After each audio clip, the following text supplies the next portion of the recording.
แล้วก็อยากมาเป็นคำพยานอีกเนาะก็ข่อยก็ยังมีลูกสาวฮัดกับลูกชายผู้นี้ชีวิตของเราก็คือเราก็บ่ได้มักพระเจ้าเยซูเวลาใดก็จะคัดขวางพ่อแม่เพราะว่าพ่อแม่จะมานมัสการหรือว่าจะมาเรียนพระคำของพระเจ้าลูกสาวคนนี้ก็คือต่อต้านพ่อแม่ว่าพอหายันเป็นที่บ้าแล้วก็ออกซาเนาะ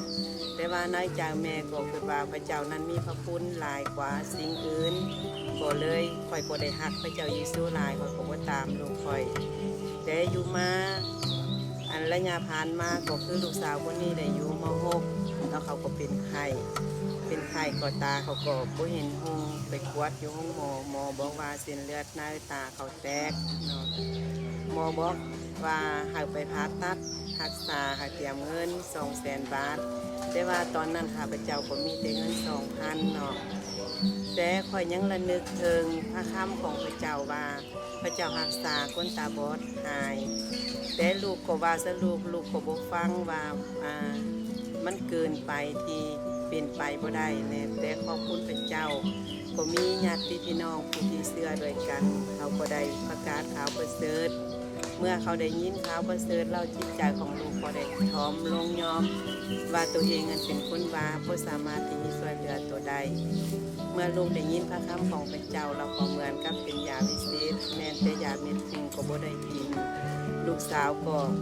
กระทั่งที่หมอนัดไปกวดคืนก็คือตาของเราก็ได้หายเป็นปกติค่อยก็ได้เห็นว่าพระคุณของพระเจ้าก็ล้นเหลือต่อชีวิตของ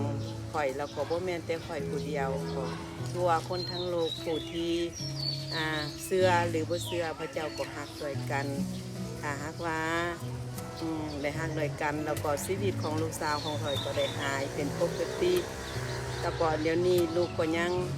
ได้ฮู้จักพระเจ้าแล้วก็ได้เป็นผู้รับใช้ของพระเจ้าด้วยกันเนาะนี่ก็พระคุณอันนี้ข่อยก็บ่ฮู้อธิบายเพราะว่าดีใจที่พระเจ้าก็ได้ตอบคำอธิษฐานของข่อยก็ขอให้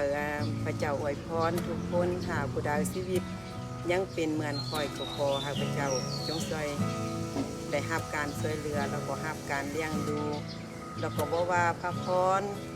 ในการเลี้ยงดูก็ได้เมื่อก่อนข่อยก็ทุกข์เนาะครัวก็เป็นที่บ้านลูกก็หลายคนแม่นแต่กับไฟ5 บาทเงินที่ซื้อก็บ่มี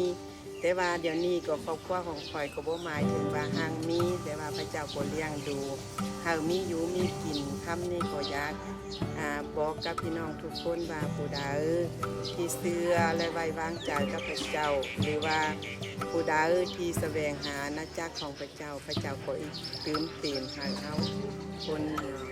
ก็อยากฝากบอกพี่น้องถ้าผู้ใดได้ยินคลิปนี้ก็ขอให้พระเจ้าจงช่วยให้คนที่ได้ฟังได้ยินกลับมาหาพระเจ้าขอพระเจ้าอวยพร